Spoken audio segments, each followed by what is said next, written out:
It seems these days that imagination has been sacrificed in the form of, well, everything.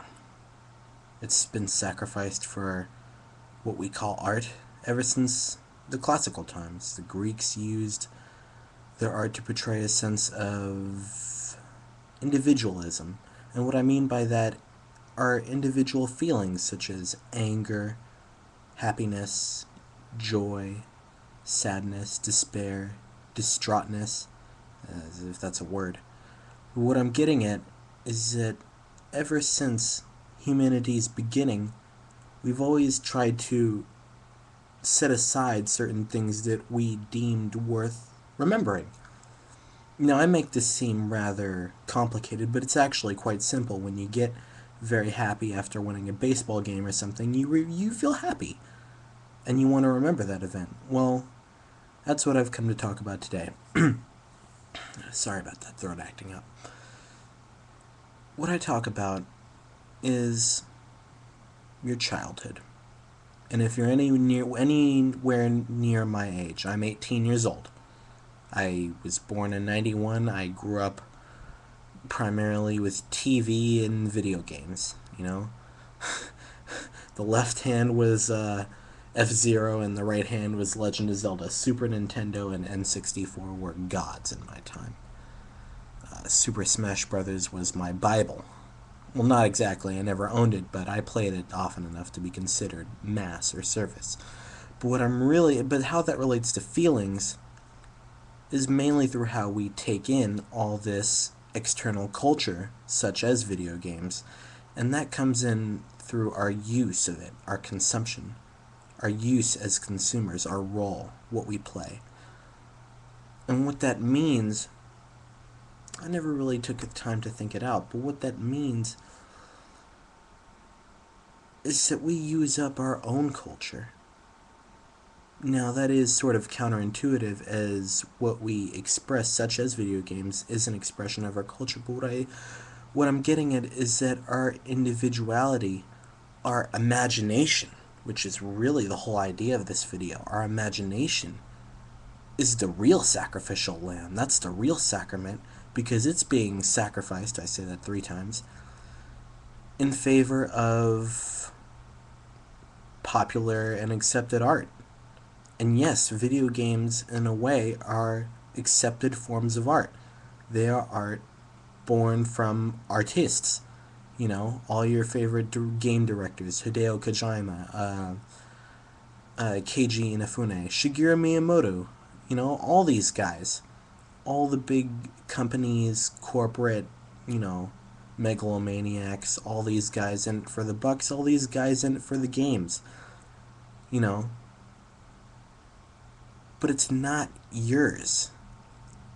It's not your mind that's taking this stuff in. It's taking in someone else. And that's great. You know, it's always important to diversify what you like. It's always important to take up new interests, to love new things. But games are games. Sort of like rock and roll. In its origin, it's meant to be dumb. You know, gloriously dumb, but dumb nevertheless. It's like taking a crap and then covering it in, you know, cake frosting. Still a crap, you know. Might taste pretty good when you are on the outer shell, but you don't want to get to the center. But comedy aside, video games have a way of taking away what makes us us. Because like everything else, they're bad for you if you use them too much. Almost like a virus. You know, you get a virus, sort of like the cold. It's not like I don't know, like strep throat, which is a bacteria infection. It's not like that, where the strep throat, it hits you and boom, you're just like, oh my god, you can't even function. It starts slowly, and then it builds in strength as it gains strength. Or I should say, it builds in, you know, builds in speed and strength as it gains momentum. There we go. That's a good analogy. But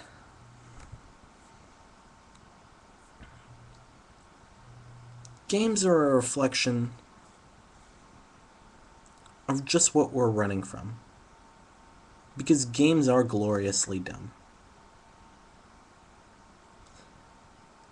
But if they're dumb, doesn't that mean that we're trying not to be smart? Or just not wanting to be smart? Or just trying to be something,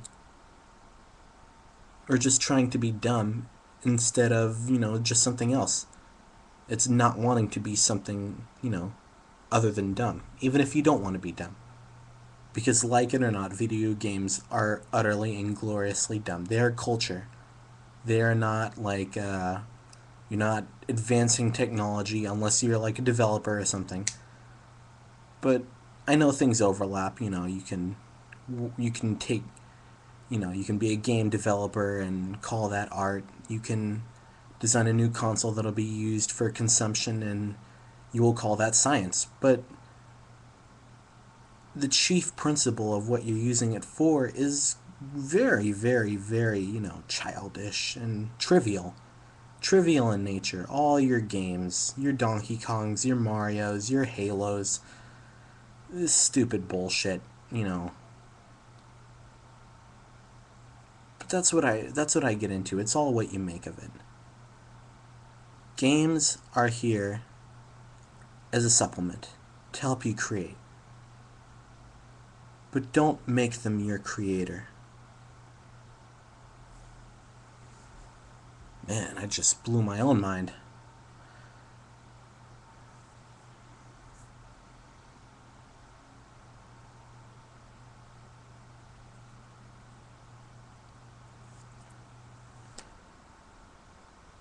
Video games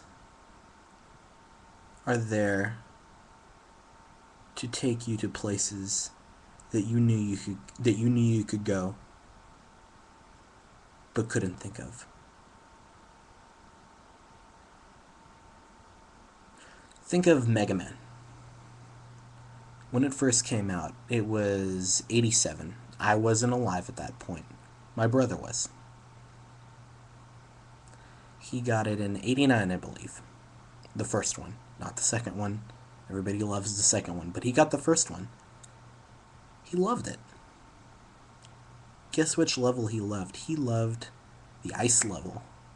And if you've ever played the original Mega Man, you know the ice level is a bunch of shit. But he liked it because it had that shock, it had that effect, it had that gravitas, the oomph, the power to evoke that emotion in you, that feeling that you never knew you had, or that you knew you had but that you weren't sure was working. It affirms the feelings of people who know they have it. It helps instill the feelings in people who don't know they have it. And that's great. But you can't overuse it. Video games video games are there for our enjoyment. But they're not there for our consumption.